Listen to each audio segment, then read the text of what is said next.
Pagi hari ini kita akan sama-sama belajar kembali.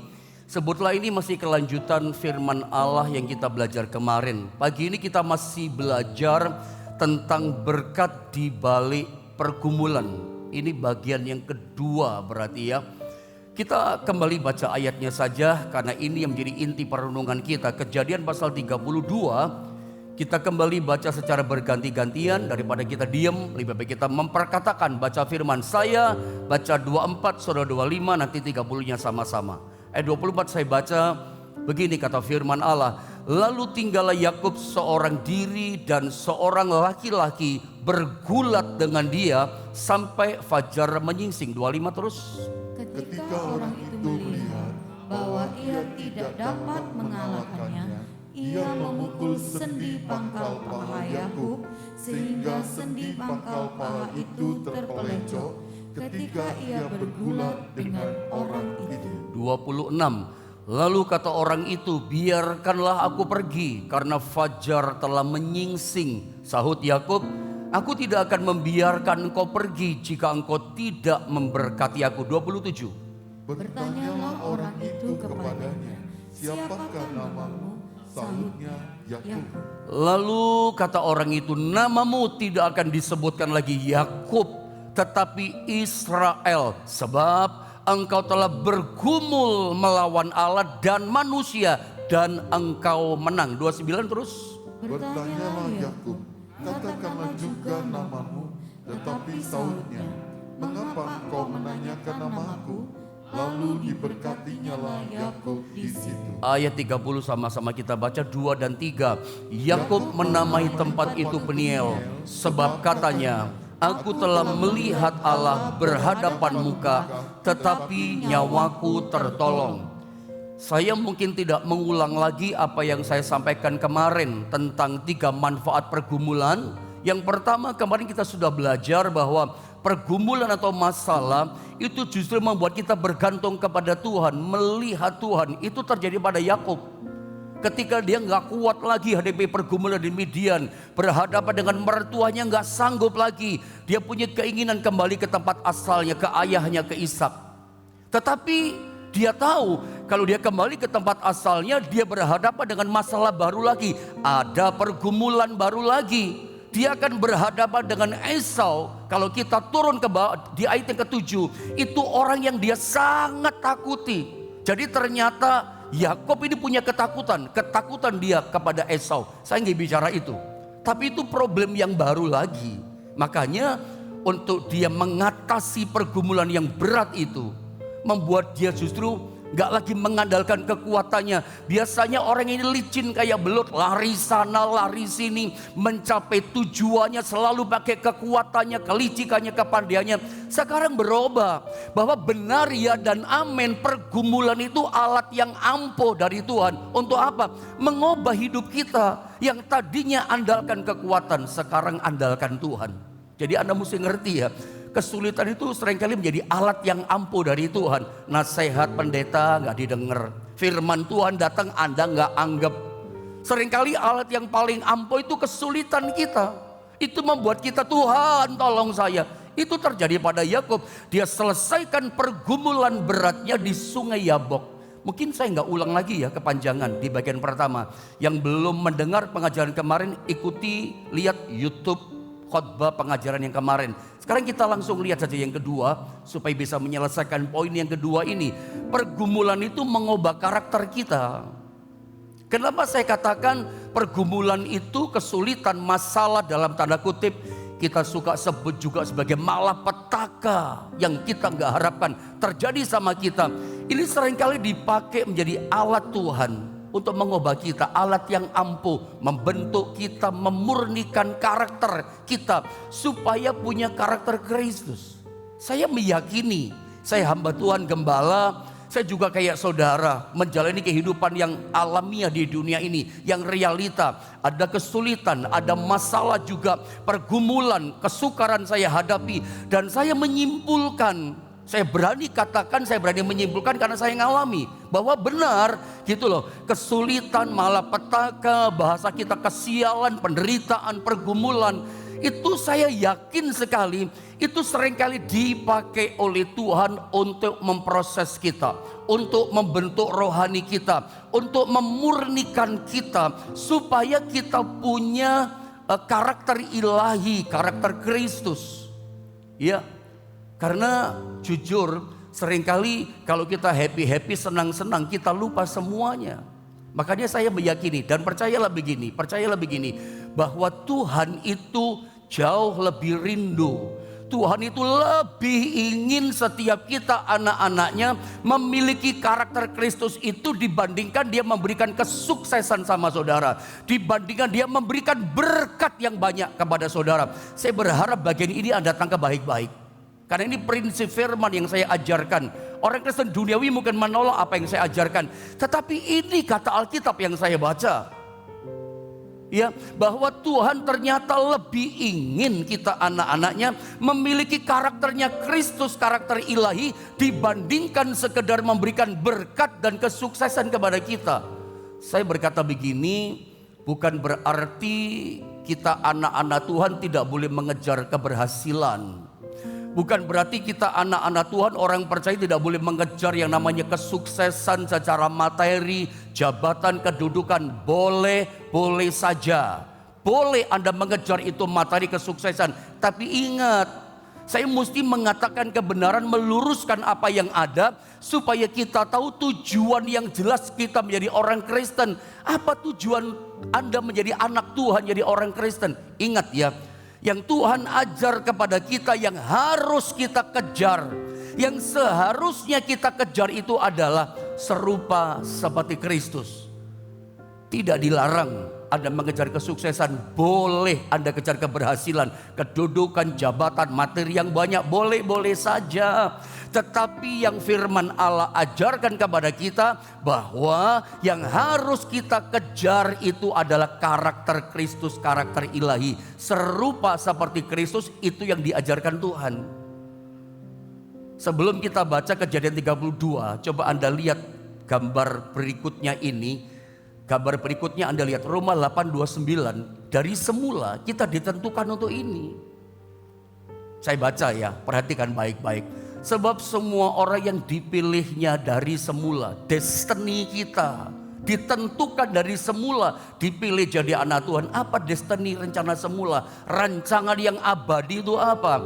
Mereka juga ditentukannya dari semula. Udah dirancang dari semula, gak bisa mengelak kita. Ini loh tujuan kita yang sebenarnya. Untuk apa? Untuk menjadi serupa dengan gambaran anaknya, supaya ia, anaknya itu, yaitu Yesus, menjadi yang sulung di antara banyak saudara. Terjemahan firman Allah yang hidup dikatakan harus, gak ada alternatif lain.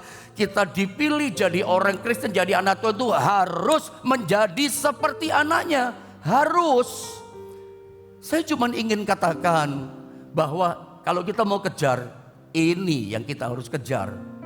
Keserupaan segambar dengan Kristus. Bukan tidak boleh mengejar materi, boleh.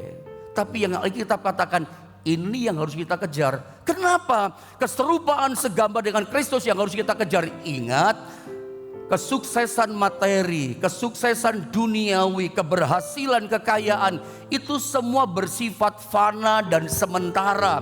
Sedangkan keserupaan dengan Kristus, punya karakter seperti Kristus, itu bersifat kekal. Makanya saya katakan, seringkali Tuhan pakai kesulitan, masalah, pergumulan hidup, dalam tanda kutip malapetaka, itu menjadi alat yang ampuh dari Tuhan, merubah karakter kita, merubah sifat-sifat ilahi. Saya berdoa dengan firman Allah ini, setiap masalah yang datang, setiap kesulitan atau tanda kutip, tidak enak kata-kata saya, malapetaka yang terjadi dalam hidup kita, Anda dan saya, kita harus bisa menyikapi dengan benar. Tangkap kata-kata ini. Masalah datang, sikapi dengan hati yang benar, sikapi dengan cara pandang yang benar, bahwa Tuhan ingin kita membuang tabiat lama kita. Saya berdoa Anda hari-hari ini berhasil membuang sifat yang lama, sifat yang nyebelin Tuhan, sifat yang keras, sifat yang tegar tengkuk, ya, sifat-sifat kesombongan yang tidak baik. Kita berhasil membuangnya supaya kita punya karakter ilahi. Saya berharap lewat pengajaran ini Anda bisa menangkap. Jadi setiap kesukaran itu alat yang ampuh. Karena seringkali nasihat pendeta, nasihat istri, nasihat suami gak mempan. Orang ngomong gak mempan gitu ya. Tapi begitu kesulitan yang datang, wah itu alat yang ampuh untuk kita membuang tabiat yang gak betul dalam hidup kita. Supaya punya tabiat yang benar, segambar serupa dengan Kristus. Dan itu terjadi pada Yakub. Mari kita baca ayatnya. Saya baca 27 ya, lalu Anda baca 28 atau 28 sama-sama kita baca. 27 saya baca. Bertanyalah orang itu kepadanya, perhatikan, siapa namamu? Sahutnya Yakub. Nanti 29, Yakub bingung, kenapa engkau menanyakan namaku? Tadi kita bacakan, aneh ya. Tuhan dalam ayat ini tanya kepada Yakub, siapakah namamu? Sahutnya Yakub. 29 bingung Yakub, kenapa engkau menanyakan namaku? Saudara, dijauhkan dari pemikiran kita, kalau Tuhan bertanya kepada kita, jangan diartikan Tuhan tidak tahu. Ketika Tuhan bertanya kepada kita, namanya Yakub, siapa namamu? Dijauhkan kita punya pikiran, oh berarti dia gak maha kuasa. Ketika dia bertanya siapa namamu, ini tidak berarti dia tidak maha kuasa. Dia maha kuasa, dia tahu semuanya. Bahkan saya pernah ajarkan khusus sama saudara, dia itu ada dalam setiap peristiwa kehidupan kita. Di masa lalu, masa sekarang, bahkan masa depan yang belum kita lewati. Dia ada di peristiwa kita di sana. Petrus belum menyangkal Yesus 3 kali. Yesus sudah ngomong kok, Petrus lu sombong Petrus. Sebelum ayam berkokok kamu menyangkal aku 3 kali. Nanti kejadian ke depan betulan. Tuhan udah ingatkan, hei Petrus, iblis menampi kamu loh. Dia sudah tahu. Percayalah begini, dia maha tahu dalam setiap peristiwa hidup kita. Dia ngerti sampai yang di depan yang kita belum alami, dia udah tahu. Makanya serahkan hidupmu kepada Allah yang maha tahu masa depan kita. 2023 banyak orang katakan, ini saya khawatir Anda mulai menjadi takut. Karena selalu orang sekarang muncul di WhatsApp, di YouTube, tahun gelap ekonomi, persiapkan ini, persiapkan. Kayaknya tahun gelap betul ya. Tapi saya mau berkata, ingat ya, aku menyertai kamu sampai kesudahan zaman. Mau tahun berapapun gak usah khawatir. Ada orang berkata pekerjaan ini yang rontok dulu. Kan banyak pakar ekonomi mulai menafsirkan, kerjaan ini yang jatuh dulu, hancur, krisis dulu. Gak usah khawatir. Mau tahun berapapun, tahun namanya apapun orang menyebutnya, tahun kegelapan kah? Tidak berubah. Selama melekat kepada Tuhan, Tuhan berkata, aku menyertai kamu sampai kesudahan zaman. Immanuel menyertai kita. Itu jaminan kita loh. Dia maha kuasa. Dalam ayat ini memang agak aneh. Dia bertanya, siapa namamu? Dia jawab, Yakub. Sebetulnya kenapa Tuhan tanya nama? Dengar baik-baik. Tuhan menanyakan nama Yakub. Tuhan itu ingin Yakub sadar siapa dirinya. Supaya Yakub ini tahu siapa dia, ya, bahwa dia itu siapa sebenarnya gitu loh. Bahwa dia itu penipu. Makanya dia, siapa namamu? Sahutnya Yakub, aku penipu Tuhan. Penulis kitab Kejadian, ingat siapa dia penulis kitab Kejadian? Nabi Musa kan. Memang tidak dikatakan siapakah namamu. Saya yakin dari ayat ini Yakub nggak langsung ada tanda tanya, tanda pembuka ya, nggak langsung jawab siapa namamu. Mungkin dia merenung sebentar, walaupun nggak dituliskan ya. Lalu merenunglah Yakub, berdiam diri, lalu menangis, lalu titik enggak saudara ya. Tapi saya yakin dia merenung. Namaku penipu, aku penipu, Yakub. Dengar baik saudara ya. Nama, kenapa Tuhan tanyakan nama? Nama itu yang pertama bicara identitas. Yang kedua, nama bicara tanggung jawab. Yang ketiga, catat baik-baik, nama itu bicara karakter kita.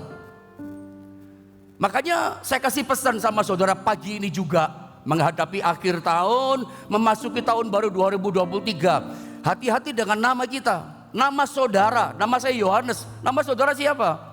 Jaga namamu baik-baik. Bawa namamu baik-baik. Kemanapun saudara melangkah, kemanapun saudara pergi, lagi kerja, berhadapan sama orang, janji sama orang, lakukan keputusan sama orang. Ingat baik-baik kata saya, jaga namamu. Bawa nama baikmu. Nama bicara identitasmu.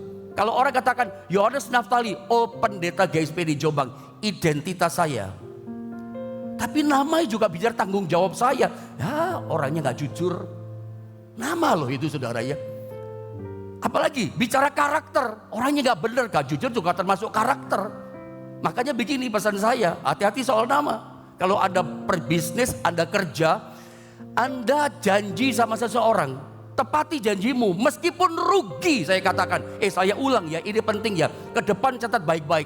Kalau Anda janji sama orang, tepati janjimu. Meskipun kamu yang rugi enggak apa-apa, yang penting tepati janjimu.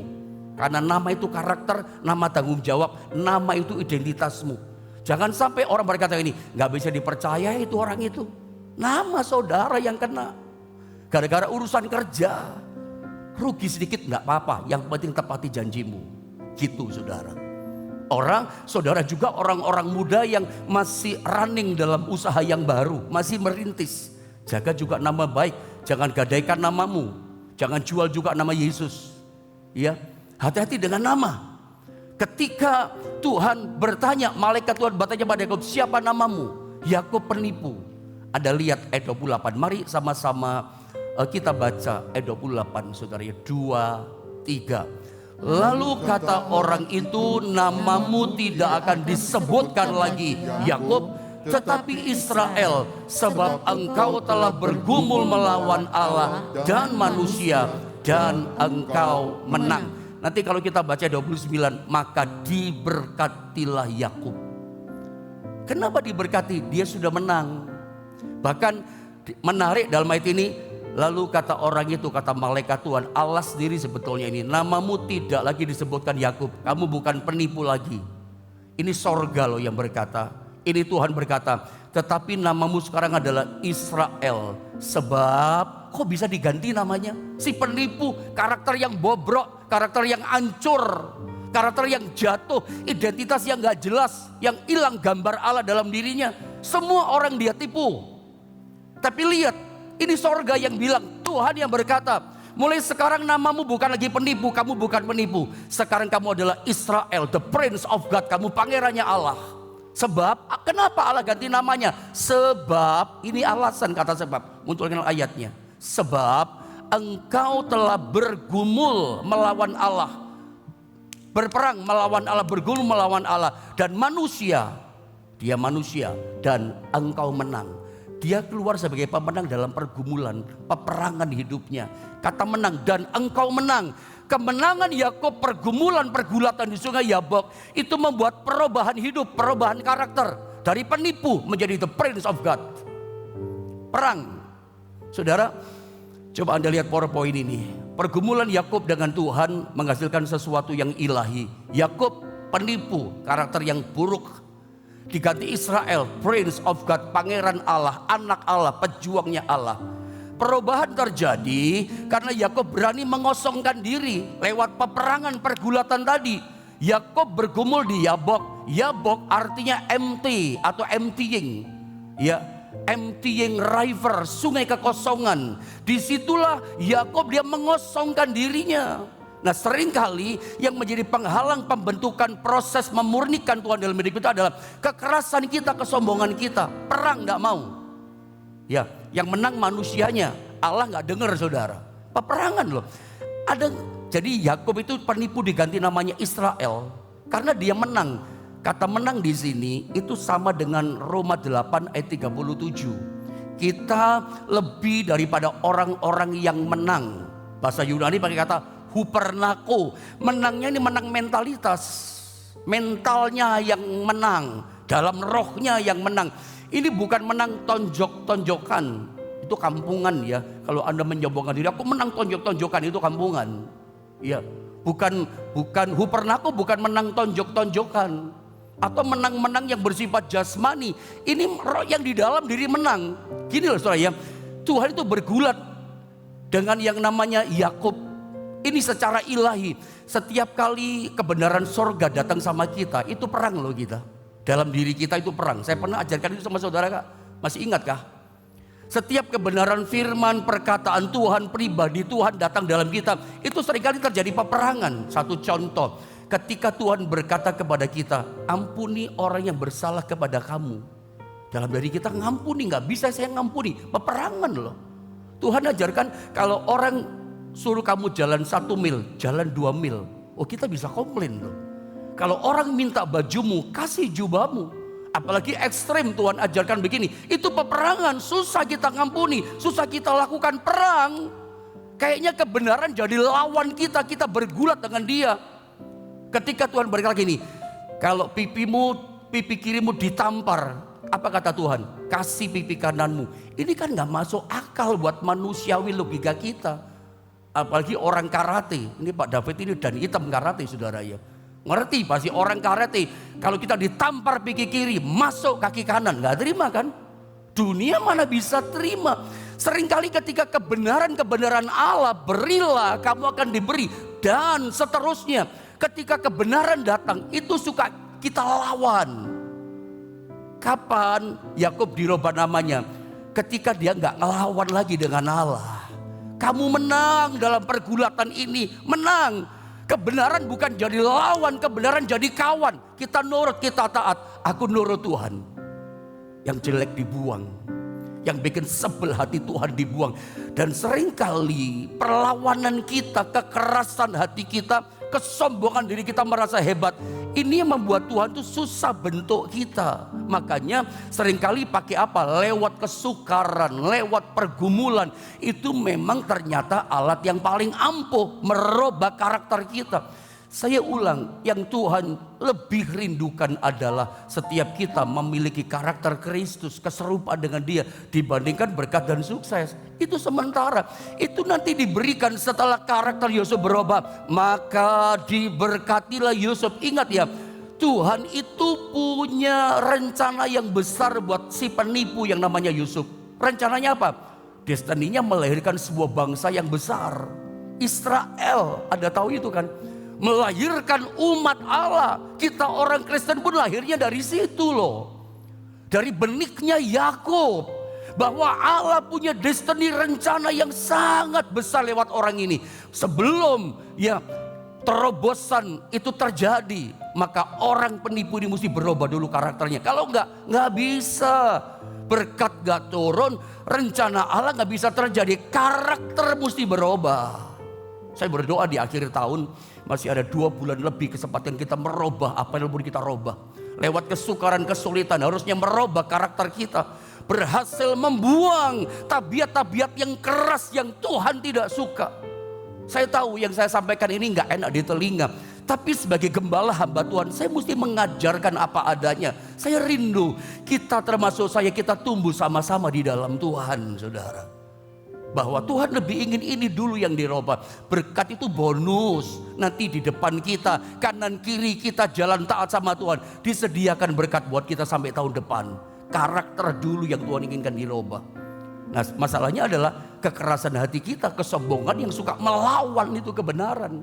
Saya pernah, kalau Anda ingat saya sampaikan tentang kesombongan. Penyakit dasar dari setiap manusia itu kesombongan. Anda masih ingat tidak?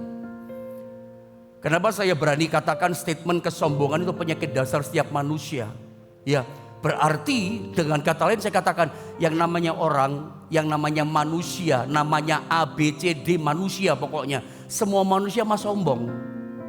Gak ada orang gak sombong kalau Anda tahu. Semua orang tanpa disadari gak ngerti dia udah sombong. Manusia mah sombong. Makanya penting kita mengenali kerasnya kesombongan kita. Kalau gak tahu gejalanya tanpa sadar, lah kita udah sombong di mata Tuhan. Ketika Anda berkata, enggak pendeta, saya bukan orang sombong kayak begitu pendeta bilang. Nah barusan Anda ngomong gitu Anda udah sombong loh. Kalau Anda mengatakan, oh saya gak sombong, itu barusan sombong. Karena begini, kenapa saya katakan semua orang itu sombong? Kesombongan itu menyamar dalam berbagai macam bentuk dan rasa. Manifestasinya terlalu banyak. Saya pun pendeta disuruh menunjukkan satu-satu manifestasi kesombongan kayak apa. Ya saya bingung juga. Tapi itu bisa jadi kalau Anda tidak tahu gejalanya. Wah bisa bahaya juga, tahu-tahu kita sombong di mata Tuhan. Tapi saya coba tunjukkan beberapa poin yang saya catat menjadi kesimpulan saya tentang kesombongan ini suka melawan. Yang seringkali membuat karakter kita gak berubah, hati jadi keras. Model kayak Yakub kan merasa hebat. Mari kita lihat ya. Sebelum kesombongan ini kabar, mungkin kabar buruk kalau saya katakan sama saudara. Karena ternyata kesombongan itu tidak bisa dihancurkan. Sekali langsung hancur. Nggak bisa. Dengar baik-baik. Kesombongan dalam diri kita manusia tidak bisa dihancurkan. Hanya bisa dikikis sedikit demi sedikit. dikikis. Tahu dikikis? Seperti ditempa boleh juga. Kaki Dian pelita emas, bunga badam itu ditempa di bentuknya. Bukan sekali, ratusan kali sampai bentuk bunga badam yang indah. Kita pun begitu ditempa berkali-kali, dikikis berkali-kali. Nggak bisa tek sekali hancur kesombongan. Itu kabar buruknya. Makanya ini penyakit setiap orang gitu. Kesimpulan saya begini, sebelum kesombongan dikikis, karena memang hanya bisa dikikis kesombongan, maka keberhasilan hanya akan mencelakakan. Kenapa saya berkata poin ini penting? Kadang-kadang kita merasa begini, Tuhan itu kok pelit dia ngasih keberhasilan, kok pelit ngangkat kehidupan kita, pelit ngangkat kehidupan seseorang. Dia bukan pelit. Sebetulnya Tuhan untuk mengubah hidup kita, mengangkat hidup kita mudah buat dia. Seperti bagaikan membalik telapak tangan. Tetapi terkesan kenapa dia pelit? Karena Tuhan tidak mau ketika kita nanti diangkat cepat, lalu kita jatuhnya juga cepat karena kesombongan kita. Karena kita sama-sama tuh tabiat kita manusia, kita lebih mudah menghandle kegagalan dan kesusahan, mungkin cuma malu saja kita, daripada kita menghandle namanya kesuksesan, keberhasilan. Kita mesti jujur, seringkali begitu orang sukses berhasil, merasa lebih hebat dari orang lain. Lalu merasa dia paling hebat. Ketika seorang mulai berkata gini, kamu belum tahu saya ya? Berarti dia belum kosong itu ya, belum bisa mengosongkan diri. Kamu belum tahu ya, S2 saya itu luar negeri. Kamu belum tahu koneksi saya, jangan macam-macam kamu. Ketika orang mulai mengatakan gini, kamu enggak tahu kekayaan uang saya, deposito saya ya. Itu namanya kita belum emptying. Itu namanya kita belum merendahkan diri, diabok.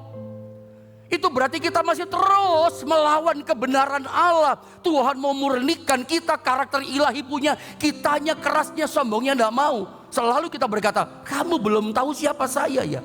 Berarti belum kosong dong diri kita. Belum emptying, belum yabok. Susah loh saudara ya, susah.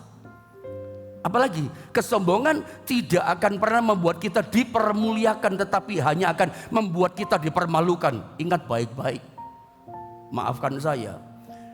Jadi kalau kita melihat orang di sekitar kita, kanan kiri kita, keluarga kita, kenalan kita, saya berdoa itu bukan Anda. Saya berdoa itu bukan saudara, bukan kita, tapi orang yang kita di sekitar kita lihat hidupnya sedang dipermalukan. Itu tanda-tanda mungkin sombongnya dia minta ampun. Kalau ada orang berkata, saya nggak apa-apa tuh, saya nggak dipermalukan, biasa, tunggu waktunya. Kesombongan dalam diri kita hanya tinggal tunggu waktunya. Karena tidak ada orang sombong kemudian dipermuliakan oleh Tuhan, pasti dipermalukan. Petrus dipermalukan. Apa Anda pikir setelah dia menyangkal Yesus, dia enak kembali di kumpulan para rasul? Malu loh, malu besar, dia menyangkal sampai sumpah mengutuki. Aku tidak kenal siapa itu Yesus. Malu loh dia balik di antara kumpulan orang percaya. Memang memalukan, itu yang terjadi. Makanya mengingat daya hancurnya kesombongan, maka kesombongan bukan hanya harus dihindari, tetapi harus ditakuti, resikonya besar. Saya teruskan dengan cepat. Kesombongan adalah aktivitas hati. Nah ini masalahnya ya. Dan bukan hanya sebatas aktivitas mulut. Seringkali kita cuma berpikir mulut, kelakuan, sombong. Hati, orang tidak tahu hati. Tanpa sadar kita membanggakan diri kita. Ini pun kesombongan di mata Tuhan. Mari kita belajar dari firman Allah. Saya tunjukkan dari waktu yang ada beberapa contoh tentang Petrus, saudara. Ada lihat dari kisah ini. Dalam Lukas pasal 22, 31 sampai 34, lihat ya. Dari kisah ini dikatakan, Simon, Simon, lihat iblis telah menuntut. Saya tertarik dengan kata menuntut. Saya ulang sekali lagi. Simon, Simon, lihat iblis telah menuntut untuk menampi kamu seperti gandum. Perhatikan kata menuntut, nanti saya terangkan. Lihat ayat yang berikutnya turun ke bawah. Tetapi aku telah berdoa untuk engkau supaya imanmu jangan gugur. Dan engkau, jikalau engkau telah insaf, kuatkan saudara-saudaramu. Lihat jawaban Petrus, keras, sombong banget nih orang. Susah dibentuk ini orang. Nanti begitu dihancurkan, dipermalukan, habis malu, baru dia sadar. Lihat kesombongannya. Jawab Petrus, Tuhan, aku bersedia masuk penjara dan mati bersama-sama dengan engkau. Di kisah yang lain, orang lain meninggalkan kau, aku sekali-kali tidak pernah meninggalkan kau. Itu model Petrus. Aku rela mati di penjara, embel orang Jawa katakan. Lihat dalam ayat ini. Tetapi Yesus berkata, aku berkata kepadamu, Yesus itu maha tahu. Petrus, hari ini ayam tidak akan berkokok sebelum kau 3 kali menyangkal bahwa engkau mengenal aku. Perhatikan, ini semua bicara kesombongan loh, sombongnya Petrus. Padahal belum nyampe ke sana imannya. Level percayanya belum sampai seperti itu. Semua tinggalkan engkau, aku tidak. Aku rela mati bersama engkau. Di penjara enggak apa-apa, aku mau. Belum nyampe ke sana, tapi sombongnya, kerasnya dia ngomong seperti itu. Tuhan berkata begini, hei Simon, lihat, iblis telah menuntut, menampi engkau, menuntut. Dengan kata lain, menuntut Petrus. Jadi iblis itu ngomong sama Tuhan, menuntut untuk Petrus ditampi. Anda nangkap nggak maksud saya di sini? Saya ulang sekali lagi. Iblis, ini Tuhan yang ngomong sama Petrus, hei Petrus, iblis itu menuntut untuk menampi kamu seperti gandum. Jadi iblis itu ngomong menuntut, meminta menuntut sama Tuhan Yesus sebagai gurunya, menampi Petrus. Dengan kata lain begini, saya simpulkan begini, kesombongan itu undangan resmi daripada Tuhan untuk hancurkan saudara. Ketika iblis menuntut, apakah diizinkan Tuhan? Diizinkan. Diizinkan. Buktinya terjadi kok. Kesukaran itu kadang-kadang diizinkan, pergumulan diizinkan untuk mengikis, menghancurkan sedikit demi sedikit kekerasan hati kita, kesombongan kita. Saya berdoa hari-hari ini supaya kita berhasil membuang tabiat yang gak benar. Ya, kita jangan terus melawan kebenaran Allah. Biarlah kebenaran jadi kawan, gak bergulat lagi. Setiap kata firman, pikiran kita tunduk, hati kita tunduk. Ya Tuhan, aku nurut. Terbukti kesombongannya Petrus, malu dia. Kalau Anda baca ayat ini ya, bagaimana cara iblis menjadikan kita sebagai musuh Allah. Sama-sama kita baca kalau Anda kelihatan 1 Petrus pasal 5 ayat yang kelima, 2, 3. Allah menentang orang yang congkok, sombong, tetapi mengasihani orang yang rendah hati. Allah menentang, Allah melawan orang yang sombong. Makanya iblis kalau menuntut caranya menghancurkan orang yang sederhana, dibikin sombong kita. Begitu kita sombong, tinggi hati, ya Allah menjadi lawan kita. Allah menentang, Allah melawan orang yang sombong. Dan saya katakan, kesombongan itu undangan resmi dari Tuhan untuk hancurkan. Undangan resmi dari setan iblis untuk hancurkan kita. Makanya yang namanya kesombongan itu bisa muncul macam-macam bentuk, saudara ya. Macam-macam reaksi, macam-macam rasa. Mungkin sedikit saja sebelum saya akhiri. Mungkin saya nggak tunjukkan poin-poin yang lain. Mungkin ada hal sehari-hari yang Tuhan ingatkan untuk saya sampaikan sama saudara. Ketika kita iri hati, nggak suka dengan keberhasilan seseorang, itu udah kesombongan loh. Catat baik-baik. Berarti engkau ingin selalu merasa lebih hebat dari orang lain, itu kesombongan. Ya. Ketika kita itu merasa misalnya menghakimi orang, ada orang sukanya mengkritik orang ngomong gini dikritik, menghakimi orang. Jadi Anda merasa gini, aku lebih baik dari dia. Tetapi orang gak mau dikritik juga. Orang gak mau dikasih masukan, gak mau diingatkan. Dia samimawan, segorawan, dia juga sombong. Orang mengkritik kasih masukan belum tentu sombong maksud saya. Tapi kalau ada orang selalu menghakimi, selalu mengkritik, wah itu sombong loh. Kalau kita ingin kebaikan seseorang, misalnya ada jemaat Tuhan yang saya gembalakan. Ya. Atau pelayan Tuhan digembalakan, kasih masukan sama saya, Pak Pendeta tadi kayaknya lebih bagus gini-gini, jangan gini Pak Pendeta. Itu masukan, karena jemaat yang digembalakan ingin saya lebih maju, ingin saya lebih diurapi, dipakai Tuhan. Ketika saya nggak terima masukannya, ya saya sombong. Nah orang kasih masukan nggak bisa dibilang sombong, dia punya niat hati yang baik kasih masukan sama saya, supaya saya lebih dipakai, supaya saya lebih luar biasa dimuliakan oleh Tuhan. Itu baik. Kalau sayanya nggak mau terima, ya itu sombong. Mungkin saya terbatas ya menyampaikan tentang gejala-gejala kesombongan. Karena itu bukan cuma di mulut, di kelakuan, termasuk dalam hati yang orang nggak bisa tahu. Dia bisa muncul dalam berbagai macam rasa dan manifestasi. Ya, jadi kadang orang ingatin kita, istri ingatin kita, kita nggak terima, itu pun bentuk kesombongan ternyata. Dan masih banyak hal. Kita berhadapan dengan karyawan, berhadapan dengan teman kerja. Ketika kita nggak bisa dikasih masukan, merasa paling hebat, ya itu juga bentuk kesombongan. Dan macam-macam hal. Dan saya berdoa pagi ini, Ini loh penghalang keserupaan dengan Kristus. Selalu kita melawan. Iya, Tuhan mau ubah kita. Jadi kalau pagi ini saudara yang punya masalah, saya mau beritahu, Tuhan izinkan terjadi. Diizinkan memang. Karena Tuhan ingin memurnikan saudara. Persoalan itu alat yang ampuh loh. Kita sampai tobat-tobat. Iya Tuhan, aku siap, aku nurut Tuhan. Saya berdoa pagi ini, engkau yang sedang ditampi oleh masalah, sedang ditampi oleh Tuhan, dimurnikan. Ini masa pendewasaan. Tuhan mau dewasakan saudara, dimurnikan. Di balik pemurnian itu Anda lihat nanti Yakub semuanya dipulihkan. Makanya saya katakan, bereskan hati kita dulu, karakter dulu dibereskan. Nanti kerjaan beres, kesehatan beres, nanti urusan yang tertutup beres. Nanti perhatikan Kejadian 32 turun ke bawah 33. Nanti dia keluar dari Yabok, dia pulang ke tempat asalnya, ketemu sama Esau. Dia takut sebetulnya, tapi berdamai loh, dipulihkan. Dendam mati Esau, Tuhan jamak krak hatinya, nangis dipeluk si Yakub.